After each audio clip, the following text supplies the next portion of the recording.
ए conducting circular loop. Conducting circular loop मतलब conducting यानी उसमें से करंट पास हो रहा है, सर्कुलर लूप यानी circular wire is place in a uniform magnetic field, इसको एक मैग्नेटिक फील्ड में रखा। 0.04 टेस्ला, जिसकी मैग्नेटिक इंडक्शन 0.04 टेस्ला, टेस्ला यानी ही वेबर पर metre square, with its plane perpendicular to the magnetic field, magnetic field को परपेंडिकुलर रखा ये circular loop. The radius of the loop start shrinking at 2 millimetre per second. तो जो radius है वो रेडियस श्रिंक हो रहा है, मतलब कम हो रहा है। कौन से रेट से? At the rate of 2 millimetre प्रति सेकंड, पर सेकंड 2 मिलीमीटर इतने रेट से।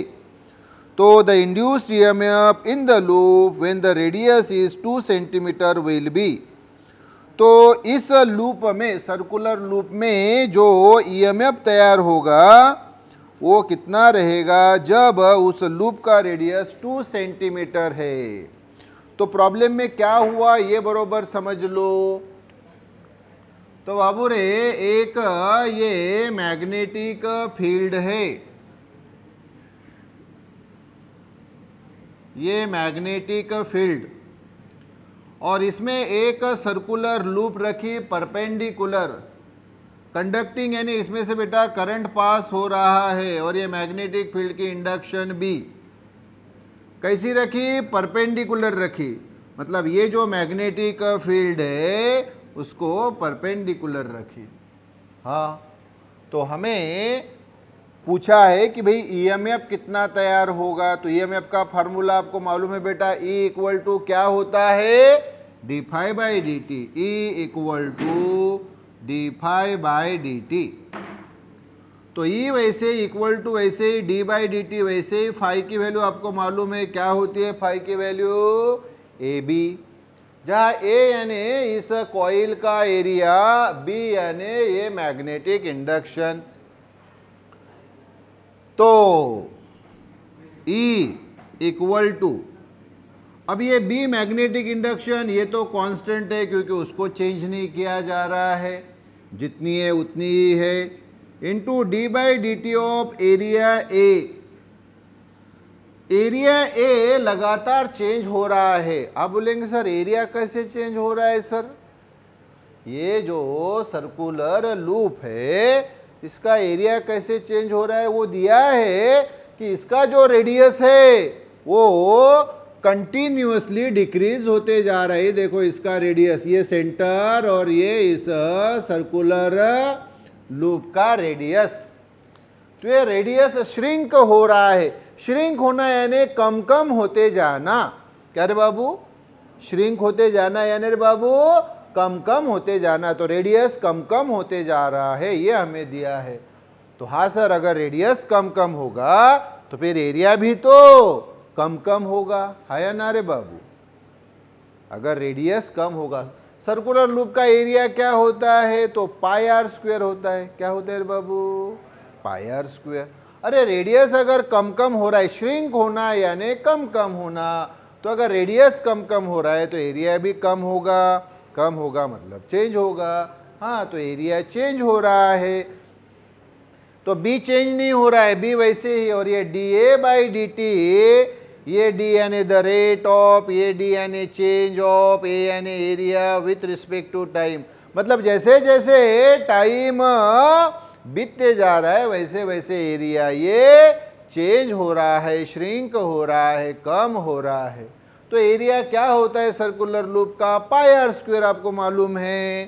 हाँ, तो ई वैसे ही इक्वल टू बी, और ये d by d t of A की वैल्यू पाई आर स्क्वायर, क्योंकि एरिया क्या होता है? Pi r square. Pi constant है इसलिए बाहर निकाला, ई वैसे ही ये पाई, ये B d by d t of r square. हाँ, अब आर स्क्वायर की डेरिवेटिव आपको मालूम है, इसका पावर 2 सामने लेना पड़ता है और पावर 1 से कम करना पड़ता है, तो क्या होगा रे बाबू बताओ? तो ई वैसे इक्वल टू ये पाई बी और आर स्क्वायर की डेरिवेटिव 2r, 2 सामने और ये r का पावर 1 से कम किया तो पावर 1 बचेगा, तो 2r into d by d t of inner function. तो इनर फंक्शन r है, आर स्क्वायर में इनर फंक्शन क्या है? r है। तो मुझे बताओ फिर d by d t of r square की वैल्यू क्या आ गई? 2r d r by d t. कैसे आ गई ये बताओ? तो आर स्क्वायर की डेरिवेटिव 2r, मतलब ये 2 सामने लेना है, पावर जो है 2 सामने, तो 2r और पावर 1 से कम। हाँ, तो 2 से 1 गया, कितना बचेगा? 1। तो 2r टू द पावर 1 यानी 2r। तो ये आर स्क्वायर, और आर स्क्वायर का इनर फंक्शन क्या है? r। आर स्क्वायर का इनर फंक्शन r। हाँ, तो आर स्क्वायर का derivative 2r into d by d t of r, यानी ही d r by d t. Yes, तो ये अभी हमें सारे पार्ट हमारे पास अभी अवेलेबल हो गए। हमें सिर्फ अभी वैल्यू रखनी है। तो यहाँ इधर साइड वर्क में पहले मुझे बताओ कि हमें क्या क्या दिया है। तो ये साइड वर्क है बाबू, तो बोलो b कितना दिया है, पहली बात, फिर r क्या दिया है, दूसरी बात, और फिर ये D r by d T दिया है, ये क्या दिया है, तीसरी बात। तो बताओ b कितना हमें दिया हुआ है? कितना दिया है b, जल्दी बताओ। प्रॉब्लम 103।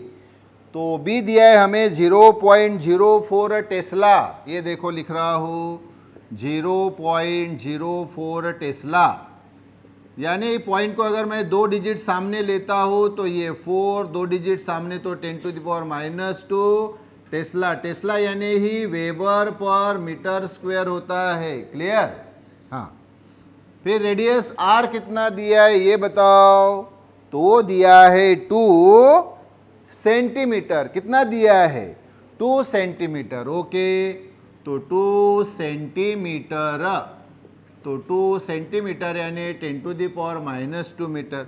और D r by d t यानी वो जो रेडियस श्रिंक हो रहा है, कम हो रहा है, वो भी दिया है ना, वो दिया है 2 मिलीमीटर पर सेकंड। हाँ, ये दिया है 2 मिलीमीटर पर सेकंड, यानी 2 मिलीमीटर यानी 10 टू द पावर -3 मीटर पर सेकंड। वैसे मिलीमीटर यानी 10 टू द पावर -3। तो ये तीनों वैल्यू इसमें रखो तो क्या होगा बताओ? पाई वैसे ही, b की वैल्यू 4 10 टू द पावर -2, ये 2 वैसे ही, r ये 2 इंटू 10 टू द पावर -2, और D r by d t ये 2 इंटू 10 टू द पावर -3। तो सभी वैल्यू हमने रख दी। पाई वैसे ही, b की वैल्यू 4 10 टू द पावर -2, 2 वैसे ही, r की वैल्यू 2 10 टू द पावर -2, और फिर D r by d T की वैल्यू 2 10 टू द पावर -3। तो मुझे बताओ ये टोटल वैल्यू अभी हमें क्या मिलेगी? टोटल वैल्यू क्या मिलेगी? तो बरोबर ध्यान दीजिए। अभी देखो 4 2 जा 8, 8 2 जा 16, 16 2 जा 32। अच्छा, ये पाई। ओके, और ये 10 टू दी पावर -2, ये 10 टू दी पावर -2 यानी -4, और ये -3 यानी -7। ये आ गई ई, यानी ऑब्वियसली इसका यूनिट होल्ट, ये हमें आपका यूनिट होल्ट। अच्छा, तो आंसर तो ये आ गया रे बाबू, ये हो गया आंसर, लेकिन वहाँ ये आंसर नहीं है, तो छोटी सी एडजस्टमेंट। तो ये 32 यानी 32.0, पाई वैसे ही 10 टू द पावर -7 यानी 10 टू द पावर -1, और ये 10 टू द पावर -6 होल्ट। कुछ फर्क पड़ा क्या रे बाबू? -7 यानी -1 -6, कुछ फर्क पड़ा नहीं। और ये सर 10 टू द पावर -6 क्यों लिखा? क्योंकि 10 टू द पावर -6 यानी होता है माइक्रो। क्या होता है रे बाबू? हाँ, तो ये देखो, और ये 10 टू द पावर -1 नहीं चाहिए तो पॉइंट को 1 डिजिट बैक, तो ये हो गया बेटा 3.20। ये 0 नहीं भी लिखा तो चलेगा, 3.2, ये पाई 10 टू द पावर -6 यानी माइक्रो, और ये होल्ट हाँ ये आंसर है रे बाबू, वहां पे देखो 3.2 पाई माइक्रो वोल्ट। अब आप मुझे ऑप्शन बताओ, ऑप्शन क्या है? A. So A is the right option. The magnetic flux across a loop of resistance 10 ohm is given by phi equal to phi u t square minus 40 plus 1 Weber।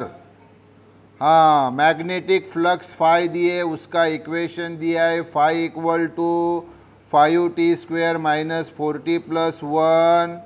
ये flux जो है वो loop से पास हो रहे हैं, loop का resistance दिया है 10 ओहम। तो how much current is induce in the loop after 0.2 second, तो कितना करंट इंड्यूस होगा यानी तैयार होगा उस लूप में 0.2 सेकंड के बाद। हाँ, तो हमें फाई दिया है, बोलो फाई का इक्वेशन क्या दिया है? Phi u t square minus 40 plus 1। देखो क्या हुआ, फिर से फिगर उसी प्रकार से कि ये जैसे magnetic flux, magnetic lines of force, और फिर से ये लूप दी है, मान लीजिए सर्कुलर लूप, लूप का शेप नहीं दिया हुआ है, हम जैसे सपोज कर रहे हैं। तो भाई मैग्नेटिक फ्लक्स इसमें से पास हो रही है, मैग्नेटिक फ्लक्स यानी number of magnetic lines of force. तो ये फाई हमें दिया है बेटा, क्या दिया है बताओ? Phi u t square minus 40 plus 1 इतने वेबर। चेक कर लो इक्वेशन बरोबर, बरोबर है क्या इक्वेशन? यस। तो ये फाई हो गया, okay. So therefore E equal to क्या होता है बाबा? E equal to d phi by d t. तो ये डी बाई डी टी वैसे ही, और फाई की value phi u t square minus 40 plus 1, phi की वैल्यू हमें दी है E equal to d phi by d t. E वैसे ही इक्वल टू वैसे डी बाई डी टी वैसे ही, फाई की value phi u t square minus 40 plus 1। अब ये बेटा डी बाई डी टी यानी डेरिवेटिव इस पूरे ब्रैकेट की है, तो ब्रैकेट के हर टर्म को दे दो। तो ये हो गया d by d t of phi u t square minus d by d t of 40 plus d by d t of 1। बोलो क्या किया सर? ये डेरिवेटिव का term d by d t 1 2 3 तीनों टर्म को दे दिया। क्लियर है बाबू? यस। तो फाइव एक कांस्टेंट है बेटा, इसलिए डेरिवेटिव के बाहर बचा D by d t of T square. ये 4 कांस्टेंट इसलिए बाहर निकाला D by d t of T. 1 constant है, कांस्टेंट की डेरिवेटिव 0 होती है। तो 5 बाहर क्योंकि कांस्टेंट है, बचा D by d t of T square minus ये 4 बाहर निकाला, बचा D by d t of T, और 1 कांस्टेंट है, कांस्टेंट के डेरिवेटिव रे बाबू रे 0। तो ये 5 और टी स्क्वायर की डेरिवेटिव अभी बताया पिछले प्रॉब्लम में, टी स्क्वायर की डेरिवेटिव 2t, टी स्क्वायर की डेरिवेटिव 2t। हाँ, तो अब ये टर्म भी मतलब वेरिएबल भी t है और t से ही हम डिफरेंशिएट कर रहे हैं, इसलिए इनर फंक्शन लेने की ज़रूरत पड़ती नहीं है। पिछले प्रॉब्लम में लेनी पड़ी थी क्योंकि ये वेरिएबल r था और डिफरेंशिएट कर रहे थे t से। चलो कोई बात नहीं, एक स्टेप में बढ़ा देता हूँ कि सर 5 वैसे ही टी स्क्वायर की डेरिवेटिव 2t और टी स्क्वायर का इनर फंक्शन है t, उसकी डेरिवेटिव क्या आएगी? D by d t of T. अरे तो डी टी क्या हो जाता है? कैंसल। क्या हो जाता है? तो सर पिछले प्रॉब्लम में क्यों कैंसिल नहीं हुआ था? क्योंकि वेरिएबल t नहीं था, क्या था? r था, इसलिए वो आया था d r by d t. Clear क्या?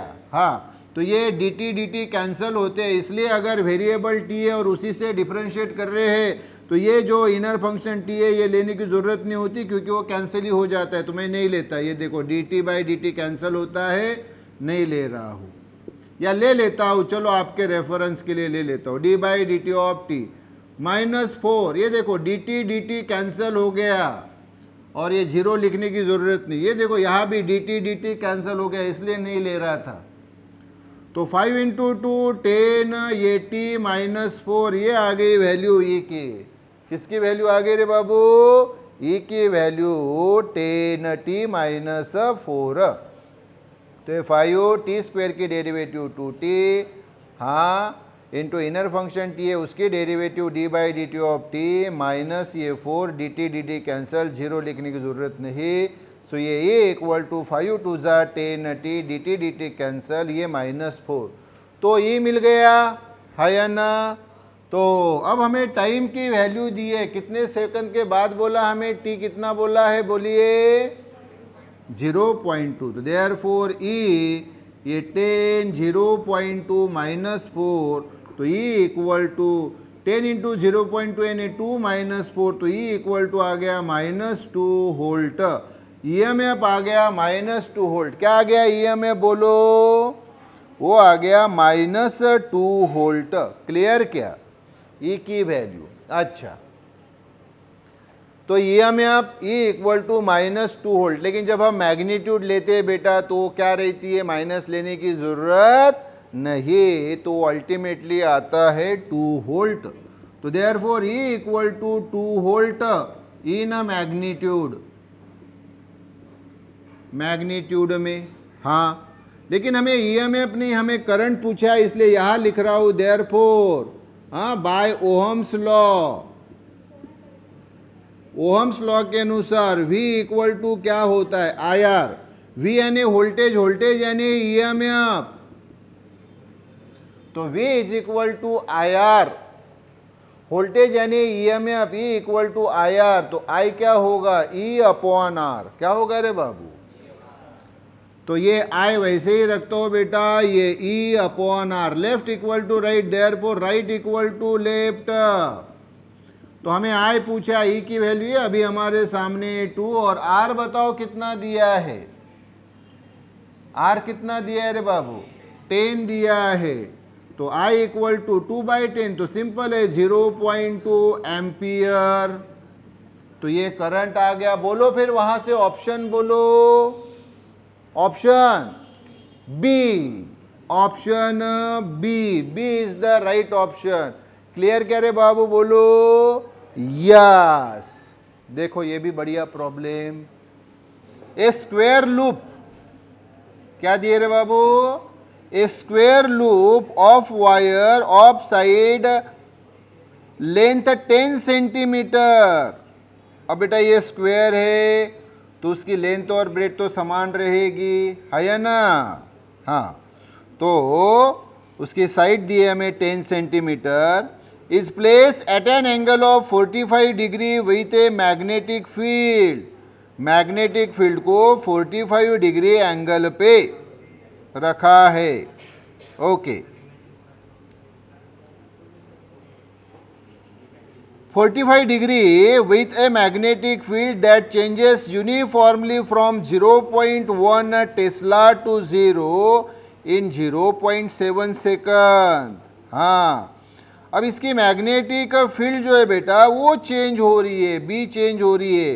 पहले थी 0.1 टेस्ला इनिशियली, फाइनली हो गई 0, और ये चेंज आ गया बेटा 0.7 सेकंड में।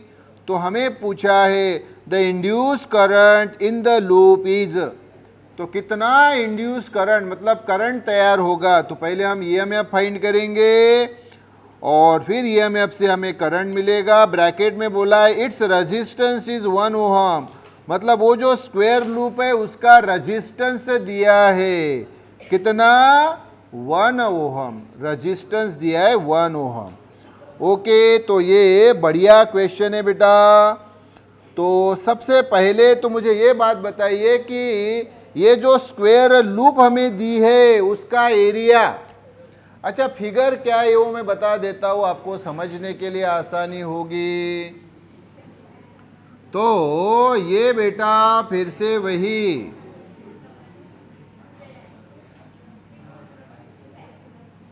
ये मैग्नेटिक फील्ड यानी बी, और स्क्वायर लूप हमें दी है, वो उसको परपेंडिकुलर नहीं रखी बल्कि उसका एंगल रखा है। ये देखो उसका एंगल रखा है ये 45 डिग्री। देखो परपेंडिकुलर को इसको मतलब ये हॉरिजॉन्टल को ये एंगल यहाँ आपको दिया है 45 डिग्री, और ये है वो स्क्वायर लूप है ये। क्लियर क्या? यस। तो ये बी पास हो रही है। तो मुझे बताओ इस लूप का एरिया ए इक्वल टू क्या होता है? Side square. साइड क्या दी है? साइड हमें क्या दी है ये बताओ। तो साइड दी है कितना बोलो? 10 सेंटीमीटर का स्क्वायर। तो 10 का स्क्वायर 100, सेंटीमीटर का स्क्वायर सेंटीमीटर स्क्वायर है या ना? 100 यानी कितना रे बाबू? 10 टू दी पावर 2। 100 यानी 10 टू दी पावर 2। यस, 100 यानी 10 टू दी पावर 2, और सेंटीमीटर यानी 10 टू दी पावर -2 मीटर का स्क्वायर। तो 10 टू दी पावर 2 और ये 10 to the power -4 metre square. तो ये आ गया 10 टू दी पावर 2 -4 यानी -2 मीटर स्क्वायर। ये एरिया आया इस लूप का। ओके, अब हमें प्रॉब्लम में ये बोला है कि भाई मैग्नेटिक फील्ड चेंज हो रही है। पहले 0.1 टेस्ला थी और बाद में वो 0 हो गए। कितने समय में? तो समय टाइम हमें दिया है 0.7। ओके, तो हमें अभी बी जो दिया है, बी मैग्नेटिक फ्लक्स, बी एक नहीं दिया है बल्कि कितने दिए हैं? 2 दिए हैं। क्या दिए हैं? 2। एक B1 इनिशियली और B2 फाइनली। तो B1 हमें पहले कितना दिए है बोलो? 0.1 टेस्ला। टेस्ला यानी वेबर पर मीटर स्क्वायर। B2 कितना दिया है? 0 टेस्ला। तो B1 से ये मिलेगा फाई इक्वल टू क्या होता है? AB। लेकिन नहीं, फाई इक्वल टू AB तब होता है जब ये कॉइल इस मैग्नेटिक फील्ड को परपेंडिकुलर होती है। अब परपेंडिकुलर नहीं है, एंगल है 45 का। कितना एंगल है? 45 का एंगल है। क्लियर क्या? हाँ, इसलिए AB cos फाई आता है। क्या आता है? AB cos theta. Phi equal to AB cos theta. तो एक्स्ट्रा का टर्म क्या आ गया? cos theta. जहाँ थीटा यानी ये एंगल, ये वाला एंगल, क्योंकि मैग्नेटिक फील्ड ये इस कॉइल को परपेंडिकुलर होनी चाहिए। तो परपेंडिकुलर नहीं है, तो परपेंडिकुलर नहीं है, तो परपेंडिकुलर होने के लिए उसने एंगल कितना बनाया? 45 का। कितना? मतलब ये जो है कॉइल मैग्नेटिक फील्ड को परपेंडिकुलर नहीं है, बल्कि कितना एंगल बनाया है? 45 का एंगल बनाया है। और कैसी चाहिए हमें? परपेंडिकुलर। तो phi equal to AB cos theta. यहां भी phi equal to AB cos theta, लेकिन यहाँ B1 है इसलिए φ1, और ये B1, यहाँ B2 है तो ये φ2 और B2। चलो वैल्यू रखो फिर। एरिया कितना है? 10 टू द पावर -2। B1 कितना है? 0.1। कितना रे बाबू? 0.1 यानी क्या होता है रे? पॉइंट को एक डिजिट अगर मैं सामने सरका दूं तो 1, और एक डिजिट सामने सरका है तो 10 टू द पावर -1। 1 लिखने की जरूरत नहीं, 10 टू द पावर -1 टेस्ला। तो B1 की वैल्यू 10 टू द पावर -1। क्या रे बाबू? B1 0.1 Tesla. पॉइंट को एक डिजिट सामने सरका है तो 1, सामने सरका है एक डिजिट तो ये 1, और एक डिजिट सामने सरका है 10 टू द पावर -1। 1 लिखने की जरूरत नहीं, तो ये 10 टू द पावर -1 टेस्ला। तो B1 की वैल्यू 10 टू द पावर -1। और cos थीटा कितना है रे बाबू? 45। कितना है थीटा? 45। तो ये बेटा cos 45। तो ये रे बाबू 10 टू द पावर -3, और cos 45 यानी क्या होता है रे बाबू? 1/√2। हाँ, तो ये क्या आ गया बोलो फिर? 10⁻³ अपॉन √2। यस, ये हो गया। और अभी इधर φ2, तो φ2 इक्वल टू ए वही 10⁻², b2 कितना 0, और ये cos थीटा कितना 45। अरे लेकिन 0 इंटू कोई भी नंबर क्या होता है 0, तो φ2 कितना आ गया 0। तो पहले मैग्नेटिक फ्लक्स φ1 है 10⁻³ अपॉन √2, दूसरे मैग्नेटिक फ्लक्स है 0। क्लियर? φ1 यानी इनिशियल मैग्नेटिक फ्लक्स, φ2 यानी फाइनल मैग्नेटिक फ्लक्स। क्लियर क्या? और अब हमारे पास जो फैराडेज लॉ है, तो क्या है, वी हैव, यहां लिख रहा हूं, यहां किसके बाद यहाँ पे E equal to d∅/dt, A equal to रे d∅/dt। वही प्रॉब्लम, वही formula Faraday's law of electromagnetic induction का सेकंड लॉ जो फैराडे साहब ने बताया, जो इसके पहले प्रॉब्लम में और उसके पहले प्रॉब्लम में भी हमने यूज किया कि इक्वल टू d∅/dt। d∅ यानी change in magnetic flux, d∅ यानी change in magnetic flux, change in magnetic flux यानी final magnetic flux minus initial magnetic flux. तो E इक्वल टू d∅ यानी ये φ2 माइनस ये φ1, ये φ1, तो d∅ यानी φ2 माइनस φ1 अपॉन ये dt। वैसे ही तो φ2 कितना दिया है बताओ, तो सर 0 दिया है। φ1 कितना दिया है, ये दिया है, तो φ2 0 माइनस φ1 यानी 10⁻³ अपॉन √2, और dt यानी टाइम दिया है बेटा, वहाँ कितना दिया है रे बाबू टाइम 0.7 सेकंड। कितना दिया है रे बाबू 0.7 सेकंड। यानी ये जो मैग्नेटिक इंडक्शन चेंज हो रही है, सर मैग्नेटिक इंडक्शन चेंज कैसे हो रही है, अरे पहले इसके ऊपर ये B1 लगाई गई 0.1 टेस्ला, और बाद में B2 0। सर B2 0 कैसे, मैंने बताया ना कि ये कॉइल पहले ये लगाई इसके ऊपर, तो ये B1 इक्वल टू 0.1 टेस्ला। बाद में मैग्नेटिक फील्ड को अगर मैंने यहाँ से हटाया यहाँ पे, तो यहाँ रहेगी क्या मैग्नेटिक फील्ड, नहीं, तो फिर मैग्नेटिक फील्ड दूसरे केस में कितनी रहेगी 0, है ना। तो यहाँ मैक्सिमम मिनिमम मैक्सिमम मिनिमम।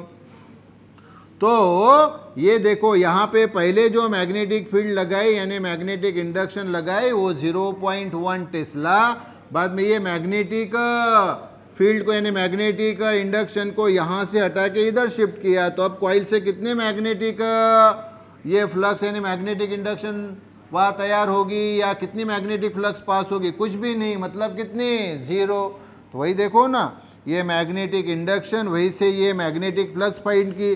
पहले मैग्नेटिक फ्लक्स कितनी पास हो रही थी इस सिचुएशन में, तो 10⁻³ अपॉन √2, और बाद में मैग्नेटिक फ्लक्स 0 कैसे हुई, ये जो मैग्नेटिक फ्लक्स यानी मैग्नेटिक लाइंस ऑफ फोर्स जो है इसको यहाँ से हटा के इधर ला लिया, तो कॉइल वहीं पे, लेकिन मैग्नेटिक लाइंस इधर आ गई। तो अभी इसमें से कितनी लाइंस पास हो रही है, तो सर कुछ भी नहीं, तो 0। तो वही तो हमें दिया है कि भाई मैग्नेटिक फील्ड चेंज की जा रही है, पहले ये वाली थी और बाद में इसको इधर लाया, तो कॉइल से कितनी पास हो रही है, तो कितनी पास हो रही है बाबू 0। यस, तो बेटा अभी ये जो 0 है ये लिखने की जरूरत नहीं, तो ये माइनस ये -3 है ना, हाँ, और ये √2 वैसे ही, और ये 0.7 ऑलरेडी डिवीजन में है, देखो दिस डिवाइडेड बाय दिस, तो ये डिवीजन में ही चला जाता है 0.7। हाँ, मैग्नीट्यूड में माइनस लिखने की ज़रूरत नहीं, तो 10⁻³ √2 यानी 1.414, और ये 0.7। यस, तो ये 10⁻³ वैसे ही, और 1.414 इंटू 0.7 करोगे तो ये 1 ही आएगा।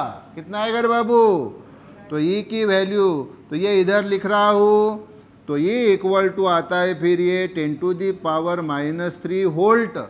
ये में आप, लेकिन सर हमें तो करंट पूछा है, हाँ, तो फिर by ohm's law V equal to I R, V यानी EMF E होता है, E equal to I R, तो I चाहिए तो वैसे ही E वैसे ही, और ये R इधर। क्लियर क्या रे बाबू बोलो? V यानी E, तो E और ये R इधर लाया तो I इक्वल टू ये E by R, left equal to right, so right equal to left. तो क्या मिलेगा फिर बताओ मुझे? तो I इक्वल टू मिला E बाय आर, तो E तो अभी मिला है ना हमने 10 टू दी पावर -3, और रजिस्टेंस दिया है हमें प्रॉब्लम में 1 दिया है रे बाबू, देखो तो अपॉन 1 यानी कुछ भी नहीं, वो 10 टू दी पावर -3 रहेगा, करंट इतने एम्पियर, 10 टू द पावर -3 यानी होता है मिली, क्या होता है? तो I इक्वल टू ये 10 टू द पावर -3 यानी मिली, ये एम्पियर या कुछ भी नहीं मतलब 1, ये आ गया आंसर बाबू 1 मिली एम्पियर। ऑप्शन बोलो, तो ऑप्शन है बाबू A is the right option. Clear क्या रे बाबू बोलो? यस।